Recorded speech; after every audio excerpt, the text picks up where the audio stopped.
তুমি যখনই নামাজ পড়বে এমনভাবে নামাজ পড়বে কেমন যেন মনে হবে এটা জীবনের বিদায়ী নামাজ, জীবনের শেষ নামাজ মনে করে নামাজ পড়বা। এই নসিহত আমি আমার নিজের জন্য করছি, আপনাদের জন্য করছি। নামাজের মধ্যে দাঁড়ায় যদি আপনি মনে করতে পারেন আমার শেষ নামাজ, যদি এই নামাজ আপনার জীবনের শেষ নামাজ হয়ে যায়, আপনি সেজদা অবনত হয়েছেন, সুবহানা রাব্বিয়াল আলা বলে যখন মালিককে আপনি ডাক দিয়েছেন, সেই মুহূর্তে আল্লাহ আপনাকে ডাক দিয়েছে। সুবহানা রাব্বিয়াল আলা বলে যখন ডাক মারলেন, সেই মুহূর্তে মালিক যদি আপনাকে কবুল করে নেন, হতে পারে যিনি মাফ করে আপনাকে কবুল করবেন তিনি কে? নবীজির সামনে সাহাবায়ে কেরাম একদিন প্রশ্ন করলেন, ইয়া রাসূলুল্লাহ, আল্লাহ যে আমারে ভালোবাসে এটা বুঝবো কেমনে? নবীজি বললেন, আইয়ুওয়াফিকাহু বিআমালিন সালিহিন ক্বাবলা মাউতিহি। আল্লাহ যদি তোমারে ভালোবাসে, মৃত্যুর আগে কোনো না কোনো একটা ভালো কাজ করার তৌফিক দিবে, ওই ভালো কাজের উপরে আল্লাহ তোমাকে মৃত্যু দিবে। বলেন আল্লাহু আকবার। তাহলে এখানে যারা আমরা বসলাম, আজকে থেকে আমরা নামাজ পড়লে এই অনুভূতিটা ভিতরে জাগ্রত করব, জীবনের শেষ নামাজ মনে হয় আজকের নামাজ। যেই ওয়াক্তের নামাজের জন্য আপনি দাঁড়াবেন, দাঁড়িয়ে মনে করবেন জীবনের শেষ নামাজের জন্য আপনি দাঁড়িয়েছেন। নবীজি সাল্লাল্লাহু আলাইহি সাল্লামের সামনে যখন কোনো জানাজা আসতো, আমরা জানাজার সামনে নিয়ে প্রশ্ন করি লোকটা কেমন ছিল। এটা আমাদের অভ্যাসের ভিতরে আসে না নাই? এটা একটা চরম পর্যায়ের বিদআত। লোকটা কেমন ছিল বলার সঙ্গে সঙ্গে লোকেরা তো আর খারাপ বলতে পারে না, মনে মনে চিন্তা করে যে এখন তো আপনি যেখানে যাওয়ার সেখানে চলে গেছেন, একটু গিয়ে দেখেন আপনি কেমন ছিলেন। এজন্য যতজন আমার সামনে বসা আছেন, এই কথাটা যার যার কানে পৌঁছিয়েছে, এই কথা জিজ্ঞাসা করার সুযোগ নাই যে লোকটা কেমন ছিল। ইন্নাহুম কদ আফদাউ ইলা মা কদ্দামু, যিনি চলে গেছেন সব নিয়ে তিনি চলে গেলেন, ওনার ব্যাপারে সমালোচনা করা আমাদের দায়িত্ব না। কিন্তু লোকটা কেমন ছিল এটা বলার কোনো সুযোগ নেই। আপনি বরং আল্লাহর কাছে দোয়া করেন, আল্লাহুম্মা সাব্বিতহু আলাল ঈমান। আল্লাহ আপনি লোকটাকে ঈমানের উপরে সাবেত রাখেন। দুনিয়ার জীবনে যেভাবে ঈমানের হালতে ছিল, এইভাবে ঈমানের হালতে আল্লাহ আপনি উঠাবেন। আখিরাতের প্রশ্নগুলো আল্লাহ ঈমানদারের মতো আল্লাহ আপনি সহজ করে দিন। যদি নারী হয়, আল্লাহুম্মা সাব্বিতহা আলাল ঈমান পড়া। নবীজি সাল্লাল্লাহু আলাইহি সাল্লাম লাশটাকে সামনে রেখে স্মরণ করায় দিতেন, সল্লু ক্বাবলান তুসাল্লা আলাইক, নামাজ পড়ো, একদিন তোমার উপরে নামাজ দাঁড়ায় যাবে, বিদায়ের নামাজ শুরু হয়ে যাবে। জীবনে কত নামাজ পড়লেন ইমামের সাথে দাঁড়িয়ে, কত নামাজ পড়লেন ইমামের পিছনে দাঁড়িয়ে, কত নামাজে ইমামের পিছনে দাঁড়ালেন, একদিন নামাজ দাঁড়ায় যাবে। সল্লু ক্বাবলান তুসাল্লা আলাইক, আপনি নিথর হয়ে যাবেন, সামনে আপনার লাশ রাখা হবে, আর কোনো দিনের জন্য নামাজের জন্য দাঁড়াতে পারবেন না। সবাই তাকায় তাকায় কাঁদবে, সন্তানের চোখে পানি, আত্মীয় স্বজনের চোখে পানি। সেদিন সবাই তাকায় তাকায় কাঁদবে, আপনি ইমামের সামনে শুয়ে যাবেন। একমাত্র নামাজীদেরকে কবরের ভিতরে নামাজের কারণে মালিক সেদিন আলোকিত বানায় দিবেন। লোকটা প্রশ্ন করবে, কে গো তুমি? সবাই রয়ে গেল, তুমি কে? সেদিন উত্তর দেওয়া হবে, আমি আপনার নামাজ, আজকে আপনার জন্য রয়ে গেলাম। কবরের ভিতরে নূরুন ওয়া বুরহানুন ওয়া নাজাহ, নামাজের কারণে সেদিন আলোকিত হয়ে যাবে। ডেকে ডেকে যিনি মাফ করে নামাজের সুপারিশ নিয়ে কবুল করবেন তিনি কে? এই জন্য নবীজির প্রথম যে নসিহা সাহাবীকে নবীজি শিখাচ্ছেন সংক্ষিপ্ত আকারে, শিক্ষাটা হচ্ছে ইদা কুমতা ফি সালাতিক ফাসাল্লি সালাতা মুয়াদ্দিন। যখন তুমি তোমার নামাজের জন্য দাঁড়াবা, মনে করতে হবে আপনার বিদায়ী নামাজের জন্য আপনি দাঁড়িয়েছেন। সবাই একটু আমার সাথে সাথে বলেন তো, নামাজের জন্য যখন দাঁড়াবেন কি নামাজ মনে করবেন? বিদায়ী নামাজ মনে করে দাঁড়ানো, জীবনের শেষ নামাজ মনে করে দাঁড়ানো, যে আমার জীবনের শেষ নামাজ এটা এক নাম্বার নসিহা। তিনটা নসিহাত নবীজি করলেন। 2 নাম্বার নসিহা নবীজি বললেন, ওয়ালা তাকাল্লাম বিকালামিন তা'তাযিরু মিনহু। এমন কথা তুমি বলবা না যেই কথার পরে ক্ষমা চাইতে হবে, মাফ চাইতে হবে, লজ্জিত হওয়া লাগবে, ওজর পেশ করা লাগবে। এমন কথা বলবেন না, মেপে মেপে কথা বলবেন। সব কথার ব্যাপারে যার সামনে জবাব দেওয়া লাগবে তিনি কে? যত কথা আপনি বলেন সব কথার ব্যাপারে আল্লাহর সামনে জবাব দেওয়া লাগবে। এজন্য যদি কথা বলতে চান ভালো কথা বলবেন, আও ইয়াসমুত, অথবা চুপ থাকবেন। কথা যদি আমরা বলতেই চাই ভালো কথা বলবো, নচেত চুপ থাকব। কথা যখন বলবেন এমন কথা বলা যাবে না যেটার কারণে পরবর্তীতে লজ্জিত হতে হবে। নবীজি নিষেধ করলেন, এমন কথা বলবা না যে কথার কারণে পরে লজ্জিত হওয়া লাগবে। এটা 2 নাম্বার নসিহত করলেন। 3 নাম্বার নসিহা নবীজি করলেন, ওয়া আজমি'ল ইয়াসা আম্মা ফি আইদিন নাস। ওই বিষয়ে তুমি নিরাশ হবা না যেই বিষয়টা মানুষের কাছে আছে। ওই বিষয়ে নিরাশ হওয়া যাবে না যেই বিষয় মানুষের কাছে আছে। মানুষের সম্পদ দেখে নিরাশ হওয়া যাবে না, অন্যজনের সুস্বাস্থ্য দেখে নিরাশ হওয়া যাবে না। মনে রাখতে হবে ওনাকে যিনি দিয়েছেন তার চাইতে বহুগুণ যিনি বেশি দিতে পারেন তিনি কে? ওয়া আজমি'ল ইয়াসা আম্মা ফি আইদিন নাস, ওয়া আজমি'ল ইয়াসা আম্মা ফি আইদিন নাস।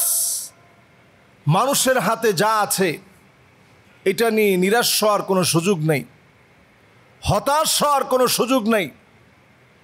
আপনি চিন্তা করবেন যতটুকুন সে পেয়েছে আমিও তো পেতে পারি, আল্লাহ এর চাইতে বেশি আমারে দিতে পারে।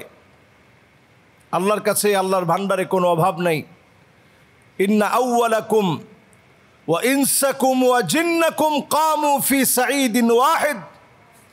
সব মানুষ আর সব জিন মিলিত হয়ে খোলা একটা প্রান্তে আর ময়দানে যদি একত্রিত হয়ে যায়, আল্লাহর কাছে যদি চাওয়া শুরু করে, ফাআতাইতু কুল্লা ইনসানিন মাসআলাতাহুম, একজন একজন করে যদি সবার মনের চাওয়া আল্লাহ তাআলা পুরা করে দেয়, মা নাকাসা মিম্মা যালিকা ইনদি ইল্লা কামা ইয়ানকুসুল মিখিয়াতু ইযা উদখিলাল বাহার।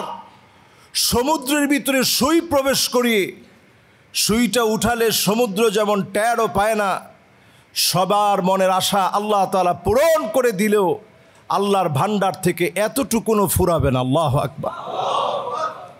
তাহলে আল্লাহর ভান্ডারটা কত বিরাট, কত বিরাট, কত মহান, যেই ভান্ডারে কখনো ফুরায় না। সে আল্লাহ রাব্বুল আলামিন আপনাকেও দিতে পারেন, এটা মনে করে নিরাশ হওয়া থেকে দূরে থাকেন। কখনো নিরাশ হওয়া যাবে না। আল্লাহর ব্যাপারে সবচেয়ে মনের ভিতরে আশা রাখেন, আল্লাহ তাআলা ঠিকই আপনাকে দিবেন। সবচেয়ে বড় নেয়ামত আল্লাহ তাআলা আপনাকে আমাকে দিয়েছেন সুস্থতার নেয়ামত। টাকা পয়সা এটা এক ধরনের রিজিক। আপনাকে যে নেক সন্তান আল্লাহ দিয়েছেন এটাও বড় রিজিক। আপনাকে যে নেককার স্ত্রী দেওয়া হয়েছে এটাও রিজিক।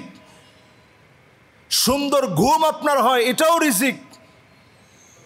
আপনার জীবনে আল্লাহ তাআলা সুস্থতার মতো বড় রিজিক দিয়েছেন। রিজিকের একটা প্রকার হচ্ছে অর্থনৈতিক। আল্লাহ রাব্বুল আলামিন আপনাকে সান্নিধ্য দিয়েছেন, সমৃদ্ধ বানিয়েছেন। অর্থনৈতিকভাবে আল্লাহ রাব্বুল আলামিন আপনাকে হয়তো টাকা পয়সা দিয়েছেন, এটা এক ধরনের রিজিক। আরও হাজার রকমের রিজিক আল্লাহ তাআলা আপনাকে আমাকে দিয়েছেন। এই রিজিকগুলো পাওয়ার পর আপনি আলহামদুলিল্লাহ বলেন, আল্লাহর শুকরগুজারি আদায় করেন। নবীজি সাল্লাল্লাহু আলাইহি সাল্লাম হাদিসের মধ্যে আমাদেরকে জানিয়েছেন, আজাবান লি আমরিল মুমিন ইন্না আমরাহু কুল্লাহু খায়র। মুমিনদের বিষয় বড় আশ্চর্যজনক। মুমিন বিপদে পড়ে যাবে, মুসিবতে পড়ে যাবে, ওই অবস্থায় আল্লাহ পাকের কাছে সবর করবে। অচিরেই মুমিনদেরকে দুঃখ দুর্দশা থেকে যিনি হেফাজত করবেন তিনি কে? এই জন্য মুমিনের জীবনে কোনো রকমের হতাশা নাই। শয়তান আপনাকে সবসময় হতাশ করার জন্য আসবে। যতবার হতাশ করার জন্য আসবে, ওয়াসওয়াসা থেকে বাঁচার জন্য আপনি দোয়া পড়েন, আউযু বিল্লাহি মিনাশ শাইতানির রাজিম, আউযু বিল্লাহি মিনাশ শাইতানির রাজিম। বারবার আপনি পড়ার চেষ্টা করেন। নামাজের ভিতরে মনোযোগ ছুটে যায়, আউযু বিল্লাহি মিনাশ শাইতানির রাজিম শুরুতে আপনি পড়ে নেন। এরপরে আল্লাহু আকবার বলে নামাজের জন্য আপনি দণ্ডায়মান হন। আল্লাহর কাছে আশ্রয় চেয়ে আপনি কাজ শুরু করেন। ঘর থেকে আপনি বের হচ্ছেন, বিসমিল্লাহি তাওয়াক্কালতু আলাল্লাহ লা হাওলা ওয়ালা কুওয়াতা ইল্লা বিল্লাহিল আলিয়্যিল আযীম। আপনি পড়ে বের হন। আপনি ঘরের মধ্যে আবার ফিরে গিয়েছেন, সালাম দিয়ে ঘরের মধ্যে প্রবেশ করেন। ঘরে যদি কেউ নাও থাকে, এখানে জিনেরা থাকতে পারে, কেউ যদি নাও থাকে এই ঘরে প্রবেশ করার সময় সালাম দিয়ে প্রবেশ করেন, কেউ আপনার কোনো ক্ষতি সাধন করতে পারবে না। কারণ যিনি আপনার এই ঘরকে শান্তিময় করে দিবেন তিনি কে? পেয়ারা হাদিরিন, যারা আমরা সলাতুল জুমা আদায়ের জন্য আসছি, এই তিনটা নসিহাত নবীজির অমূল্য নসিহা। এই নসিহতের প্রথম নসিহতই হচ্ছে, যখনই নামাজ পড়বেন বিদায়ী নামাজ মনে করে নামাজ পড়বেন। 2 নম্বর নসিহত, কথা বলার ক্ষেত্রে সজাগ সচেতন হয়ে কথা বলার চেষ্টা করবেন। হাদিসের মধ্যে আসছে, ইন্নাল আবদা লা ইয়াতাকাল্লামু বিল কালিমা। মানুষ কখনো কখনো এমন কথা বলে ফেলে, 2টা ঠোঁটের ভিতরে যা আসে তাই বলে ফেলেছে। যখন ঠোঁট দিয়ে যা আসে তাই বলে ফেলে, নবী আলাইহিস সালাতু ওয়াস সালাম বলছেন, আবআদু মা বাইনাল মাশরিকি ওয়াল মাগরিব। পূর্ব থেকে পশ্চিম যত দূরে, জাহান্নামের এত দূরে ওই লোকটা নিক্ষিপ্ত হবে। ঠোঁটে যা আসবে তাই কিন্তু বলা যাবে না। ঠোঁটে আসলেই আপনি বলে ফেলবেন, ঠোঁটে আসলেই আপনি বলবেন, বিষয়টা এমন না। যখন কথা বলবেন আগে আপনি মেপে কথা বলবেন। যখন কথা বলবেন আপনি চিন্তা করবেন, আল্লাহ রাব্বুল আলামিন এই কথাটা, আল্লাহ রাব্বুল আলামিন ঠিকই এটার জবাব চাবেন। আমরা যখন কথাগুলা মেপে বলতে শিখব, আমাদের কথার ভিতরে ওজন আসবে। এই কথার ভিতরে ওজন আসার পরে এই কথাগুলা দামি হবে। আমাদের কথার ভিতরে তাসির হয় না কেন? আমাদের কথার ভিতরে তাসির হয় না এই জন্যে আমরা অমূলক কথা বলি, জবান দিয়ে ফায়সা কথা বলি। সাহাবায়ে কেরাম এই জিহ্বাকে টেনে ধরতেন, টেনে ধরে বলতেন, এই জিহ্বা হচ্ছে মানুষের অধঃপতনের কারণ।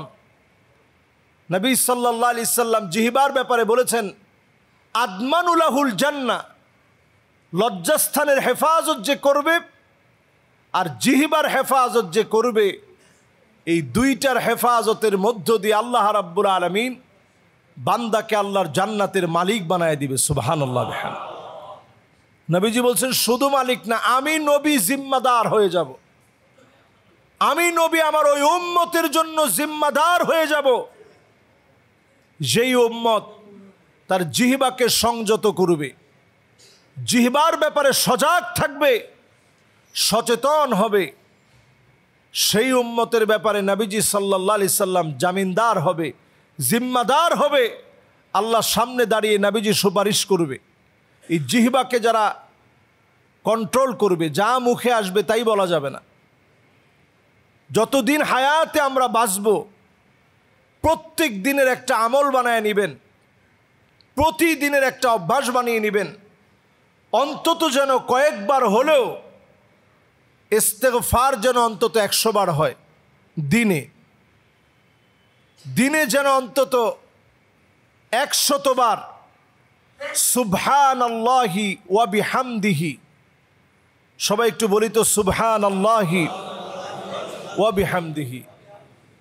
এতটুকুন যদি আল্লাহর কোনো গোলাম 100 বার পড়ে, হুত্তাত আনহু খাতায়াহু ওয়া ইন কানাত মিসলা জাবাদিল বাহার, তার গুনাহ যদি সমুদ্রের ফেনা পরিমাণও হয়ে যায়, নবীজি বলছেন আল্লাহ তাআলা তার গুনাহগুলো মাফ করে দিবে। সুবহানাল্লাহ, সুবহানাল্লাহি ওয়া বিহামদিহি বলা সহজ না কঠিন? এর সাথে মিলিয়ে আরেকটা বাক্য বলেন, সুবহানাল্লাহি ওয়া বিহামদিহি সুবহানাল্লাহিল আযীম, বলা সহজ না কঠিন? নবী আলাইহিস সালাতু ওয়াস সালাম বলেন, এই সুবহানাল্লাহি ওয়া বিহামদিহি সুবহানাল্লাহিল আযীম, এটা যদি আল্লাহর কোনো গোলাম পড়ে, কালিমাতানে খাফিফাতানে আলাল লিসান, জিহবার জন্য বলাটা বড় সহজ, খুব কঠিন না। এখানে যারা আমরা অনেক বড় বড় সূরা পারি না, ছোট সূরাও অনেকে পারি না, কিন্তু সুবহানাল্লাহি ওয়া বিহামদিহি সুবহানাল্লাহিল আযীম এটা আমরা পারি কিনা? একটু সবাই বলেন তো দেখি, সুবহানাল্লাহ। এই যে আপনারা বলছেন, এটার দাম কেমন? আল্লাহর হাবিব বলেন, লাহুন্না দাবিয়ুন কাদাবিয়িন নাহাল, আল্লাহর আরশে আজিমের ভিতরে আপনাদের আওয়াজটা ছড়িয়ে গিয়েছে। আল্লাহর ফেরেশতারা বলতেছে, আল্লাহ গুনগুন করে মৌমাছির মতো তারা সুবহানাল্লাহি ওয়া বিহামদিহি সুবহানাল্লাহিল আযীম উচ্চারণ করেছে। আল্লাহু আকবার। আল্লাহর কাছে দামটা এত বেড়ে যায় জিক্রের মাধ্যমে। এই জিহ্বাগুলোকে যদি জিকিরের কাজে লাগান, ইস্তেগফার পড়েন, সুবহানাল্লাহি ওয়া বিহামদিহি 100 বার পড়েন, কয়েকবার পড়েন সুবহানাল্লাহি ওয়া বিহামদিহি সুবহানাল্লাহিল আযীম, দরুদ শরীফ পড়েন এই জুমাবারে। এই যে জুমাবারে আমরা আছি, আকসারুহুম আলাইয়া সালাহ, নবীজি সবচেয়ে কাছের হবে আল্লাহর জান্নাতে বাড়ি নির্মাণের সবার চাইতে কাছে যেই লোকটা নবীজির কাছাকাছি বাড়ি নির্মাণের সুযোগ পাবে, সে হচ্ছে ওই মানুষ যে মানুষটা নবী করিম সাল্লাল্লাহু আলাইহি ওয়াসাল্লামের নামে অধিক পরিমাণে দরুদ শরীফ পড়েছে। আরব দেশে দেখবেন তাদের মধ্যে অনেক রকমের বিষয় থাকলেও দরুদ শরীফের আমল আছে তাদের ভিতরে। তারা কথায় কথায় সল্লু আলা নবী সাল্লাল্লাহু আলাইহি ওয়াসাল্লাম সাল্লাল্লাহু আলাইহি ওয়াসাল্লাম, দরুদ শরীফের এই আমল তারা প্রতিনিয়ত করে। নবীজি সাল্লাল্লাহু আলাইহি ওয়াসাল্লাম ওই মানুষকে শাফাআত করবে যে অধিক পরিমাণে নবীজির উপরে দরুদ শরীফ পড়ে। পেয়ারা হাদিরিন, নবীজি সাল্লাল্লাহু আলাইহি ওয়াসাল্লামের জীবনী থেকে কথা শোনা, শুধুমাত্র রবিউল আউয়াল মাস আসলেই, রবিউল আউয়াল মাস আসলেই আমরা নবীজির জীবন থেকে কথা শুনি। নবীজির জীবনীটা এমন, সারাটা জীবন ধরে যদি আপনি নবীজির জীবনী বলেন, হাদিস থেকে যদি আলোচনা করেন, নবীজির জীবনী বলে শেষ করা যাবে না। এত বিরাট জীবনী নবীজির জীবন, এত বিরাট আখলাকে ভরা জীবন, সারা জীবন বললেও শেষ করা যায় না। সাহাবায়ে কেরাম নবীজির কাছ থেকে আসতেন, এসে নতুন নতুন কথা নিয়ে যেতেন। একজন সাহাবী আসছে, ইয়া রাসূলুল্লাহ, আপনি আমার ইসলামের সর্বোত্তম, মেহেরবানি করে কোনো মোবাইল সাইলেন্ট ছাড়া থাকবে না। আমি কথা বলার ক্ষেত্রে আলোচনা করার দেয়, তোমরা সবাই বসো। আমি আলোচনারত অবস্থায় যখন থাকি, এটা খেয়াল রাখবেন, जो बात दिल से निकलता वो बात दिल पर असर करता। যেটা দিল থেকে বলা হয় ওইটা দিলে গিয়ে আসর করে। এজন্য মেহরবানি করে মোবাইল সাইলেন্ট করে আমি মসজিদে ঢুকবো। মসজিদে বসে যদি আমি ফোনে কথা বলতে হয়, এটা মারাত্মক ধরনের গর্হিত কাজ, যে কাজের কারণে আপনার কনসালটেশন নষ্ট হবে। এখানে অসংখ্য মুসল্লিয়ানে কেরাম শুধুমাত্র মগবাজারের নয়, বাংলাদেশের বিভিন্ন জায়গা থেকে এখানে মুসল্লিরা আসে। কাজে এই মসজিদে যখনই আমরা কথা শুনতে আসবো, একেবারে দিল লাগায়া সমস্ত মোবাইলগুলো সাইলেন্ট করে মসজিদে আমরা বসবো। মেহরবানি করে আপনারা এই কথাটা আজকে থেকে একটু আমলে নেবেন, কারণ জুমায় যখন আলোচনা করা হয় এই কথার ভিতরে যদি মনোযোগ না থাকে তো এটা একটা সপ্তাহের একটা আয়োজন। এই পুরো সপ্তাহের কথাগুলোর ভিতরে আজকের এই কথাগুলো আমার দিলে যেন গেঁথে যায়। আমার নিজের জন্য আমি বলছি, আমার নিজের, আমি কিন্তু এখানে বসার আগে আমি আমার মোবাইল সাইলেন্ট হয়েছে কি না এটা আগে দেখছি। যত গুরুত্বপূর্ণ ফোন এখন আসুক, আমি কি এখন ফোন ধরার কোনো সুযোগ আছে? ঠিক তেমনি আপনার যত গুরুত্বপূর্ণ ফোন আসুক, ওই ফোন এখন আপনার ধরা যাবে না। নবীজি সাল্লাল্লাহু আলাইহি সাল্লাম হাদিসের মধ্যে বলছেন, এই যে আলোচনা হচ্ছে, আলোচনার সময় কেউ যদি বলে ভাই আপনি একটু চুপ থাকেন, নবীজি বললেন ফাকাদ লাগাউতা, তুমিও বাড়াবাড়ি করলা, চুপ থাকেন এটা বলারও কোনো সুযোগ নেই। তাহলে কি পরিমাণ নীরব একটা পরিবেশ দরকার। এজন্য যারা আমরা বসছি, এই জুমার আলোচনাটা আল্লাহর কাছে অত্যন্ত দামি, সময়টা আল্লাহর কাছে অত্যন্ত গুরুত্বপূর্ণ। এই সময়টা দোয়া কবুলের অনন্য সময়। এই সময় আল্লাহ রাব্বুল আলামিন আপনাদের এই জিকিরগুলোকে কবুল করেন। এই যে আপনারা সুবহানাল্লাহ বলতেছেন, আল্লাহু আকবার বলতেছেন, আলহামদুলিল্লাহ বলছেন, লাহুন্না দাবিয়ুন কাদাবিন নাহাল, মৌমাছির মতো এই গুনগুন আওয়াজগুলো আল্লাহর কাছে কবুল হয়ে যায়।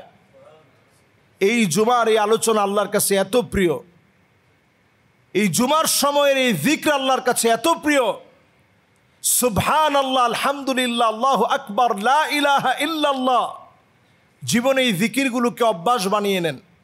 সময় পেলেই এই জিক্রগুলো করার চেষ্টা করেন।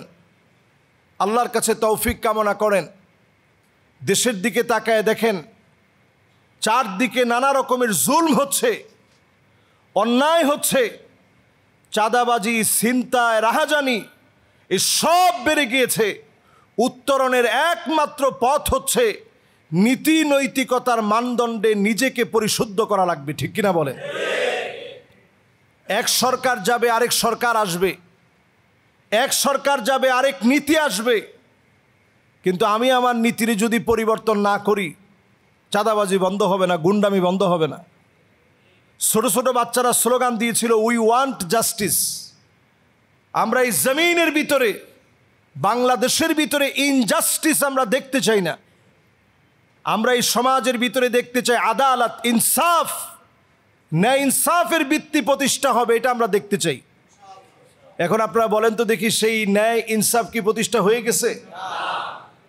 এখনো আপনি তাকায় দেখেন, সেই দিনই মগবাজারে প্রকাশ্যে চাপাটি নিয়ে একজন স্কুল ছাত্রের কাছ থেকে ব্যাগ কেড়ে নেওয়া হয়েছে। সিসিটিভি ফুটেজে সেটা ধরা পড়ছে। প্রকাশ্যে মানুষকে কোপানো হচ্ছে, হত্যাযজ্ঞ বেড়ে গিয়েছে, অপরাধ প্রবণতা বেড়ে গিয়েছে। এগুলো থেকে যদি বের হতে হয়, কোরআন সুন্নাহর কাছে আসা ছাড়া আপনি অনেক মতাদর্শ দেখবেন, কোনোটার মধ্য দিয়ে কোরআন সুন্নাহ ছাড়া এ জাতির মুক্তির কোনো পথ নেই। আমরা আরবিতে খুতবা দেওয়ার সময় আমি অনেক লাউডলি খুতবাটা দিই। কেন দিই? অনেক জায়গায় খুতবার সময় দেখবেন মুসল্লিরা ঘুমায় থাকে, ছোট্ট একটা ঘুম আসে, এটাকে পুরা ঘুম না বললেও ঝিমুনি বলা যায়। কিন্তু আমরা একটু জোরে খুতবাটা কেন দেই? এই খুতবার ভিতরে আমরা বলি ইন্নাল্লাহা ইয়া'মুরু বিল আদলি ওয়াল ইহসান।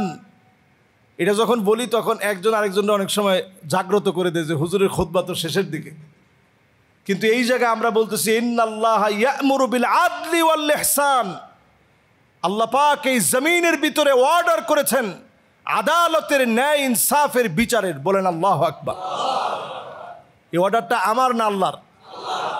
মা কামা রাসূলুল্লাহ সাল্লাল্লাহু আলাইহি সাল্লাম আলাল মিম্বার, নবীজি সাল্লাল্লাহু আলাইহি সাল্লাম এমন কোনোদিন হয় নাই মিম্বারে উঠছেন আদালতের কথা বলে নাই, এমন কোনো খুতবাই দেন নাই।